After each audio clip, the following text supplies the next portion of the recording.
That is James Mennie over at the Montreal Gazette. And Jim, I might as well start with the story. And I saw when I first heard this today, this is actually good news. It's nice to know things are moving along. So the provincial Liberals setting a date when they're going to announce a new leader, setting the rules in place for how you have to get there. What'd you think of this? Well, they're not even pausing for breath, which I think is a very, very, very good sign. It shows that there is a sense of urgency, if not desperation, on the part of the party to get back on its feet after this month-long Rodriguez debacle. And don't forget as well, no matter what happens, okay, of all the scenarios that can come out, no matter whether maybe there's going to be only one person will step forward, Aaron, and there will be a coronation. No matter what happens, the stories about the Liberal Party, about the problems with Rodriguez are not going to stop. It's not like these will still be front page stories. These will still be something whoever runs the Liberal Party will have to deal with.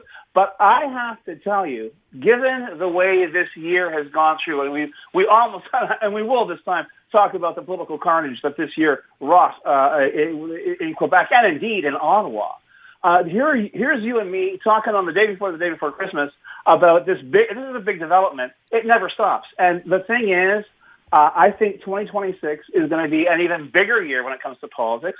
I think we're going to see a full-blown assault on a lot of the presumption that has kept the separatist movement afloat in Quebec. I think even now, when you see the Bloc Québécois are screaming like banshees over the fact that the new ambassador to Washington was the guy who was part of the Century Project, yeah, right, which is to bring in 100 million people to Canada. Oh, he's there. He's going to drown out English. And and I know I saw you did a corner booth with him and everything. Mark Miller, please. I don't think anything happens at random. I think that Mark Miller's comment about the politicization of the entire language debate was about as spontaneous as open heart surgery. I think Mark Carney knows exactly what's going on. I think Mark Carney is really sending in a very, how can I put it, a discreet yet strong message. There's a new marshal in town. Whether it's the CAC or whether it's the PQ or any other separatist who thinks they can next time sashay into Ottawa and rewrite the Constitution, rewrite the preamble to the Official Languages Act, they may hit a wall, a big, fat, hard wall.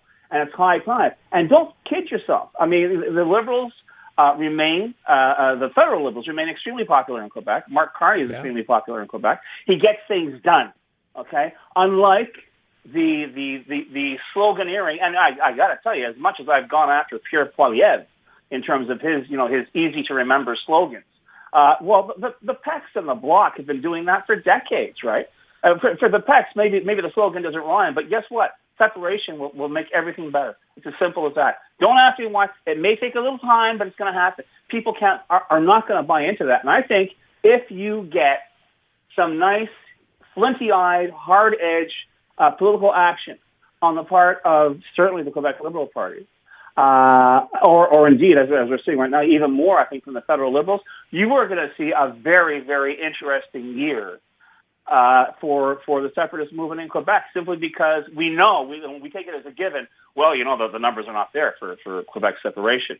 And yet politicians are able to get away with deflecting questions, with hiding behind the prospect of a referendum, hiding behind absolutely concocted crises over language and identity.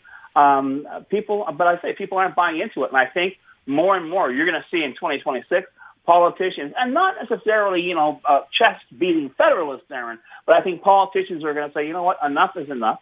We didn't get hired to do this. You didn't get hired to do that. And the bottom line here is we've got to start moving together. The economy is not good. Quebec is not in good shape. Montreal is not in good shape, which is a function of Quebec's economic health.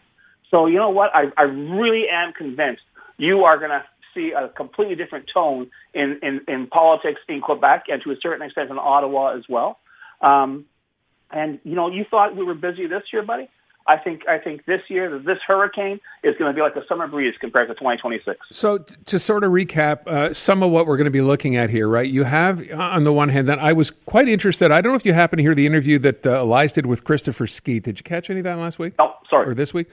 There's a part in that interview, and I don't have it here, but where he talked about the fact, because the obvious, sort of gold for the opposition here is look at all the screw-ups that the CAQ has done. Look at Saclick, look at Northfold, look at Lion Electric.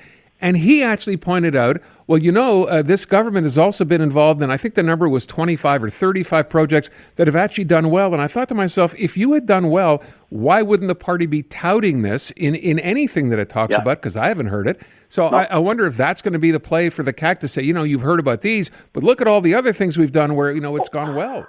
I'll go one better. I think the message from the CAQ and Francois Legault, and it gives you some indication of just what a train wreck his political career has become.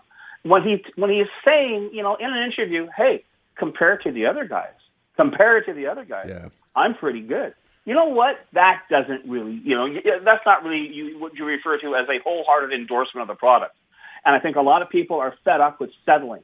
I mean, my God, in Quebec, for how long have we had to, wait, things are going to get better. Just wait. We have to get our finances in order. Just wait. We have to get this in order. We got to get this figured out. We're going to have a public consultation on that. Nothing ever got done. People are fed up, and they certainly don't have time for some kind of recycled fairy tale about Quebec separatism and how everything is going to be fine because if we don't do this, we're going to disappear, and that's that. People are not believing it. And they certainly aren't believing. And remember that when the CAQ is in the sewers when it comes to public support. Remember, the CAQ, one of the biggest aces in their hand was identity. You're under threat. Francois Legault has spent 8 years now telling Quebecers how they should be scared of everyone and everything because everyone's out to get them. Well, guess what? It ain't working. So the fact that Paul Pierre Plamondon is doing precisely the same thing does not bode well for his party's political future either. And I really think if people just don't, shrug and say, well, this is how we do things in Quebec. If people turn around and say, explain yourself. Tell me exactly how this is going to make things better. And I hope to see a little more, how can I put it, or increased aggressivity on the part of the reporters in the scrum, not to sort of just nod and say, okay, you just said something outrageous, but you know what? That's my lead. I'm not going to ask you a question. I think those days are gone. I think that the public really, really is expecting a higher standard of inquiry from the people that, we sort of trust with, keeping the politicians as honest as possible. So I honestly believe that, and maybe I'm being naive, but I honestly believe that's the way that we're going to go. Certainly, the idea that even now, as crazy as things are, Aaron, this is not as crazy as things are going to get.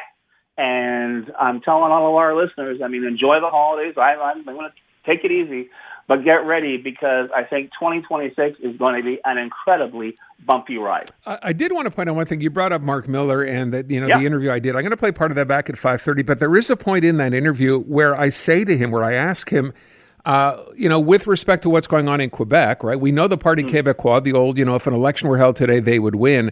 And he said something about, we, meaning the federal government, we're not ready, don't want to be caught off guard. They're already, obviously, they have this in their crosshairs. Something is going to be happening. You might be right, Jim, about not having said this on his own, kind of in a vacuum, and that the government federally is actually getting set to act in some way, dealing with this, the potential idea of having yet another referendum. Well, yes, and don't forget, the Supreme Court challenge to Bill 21 is coming up, and the feds are going to intervene in that. Let's just see how loud and how long the separatists are going to howl over that, and whether it's going to make any change in how people in Quebec feel. I don't think this is a hill that Quebecers are prepared to die on. Certainly, the picture bylines over at the Journal de Montreal, this is their bread and butter. This will be their big jihad in 2026.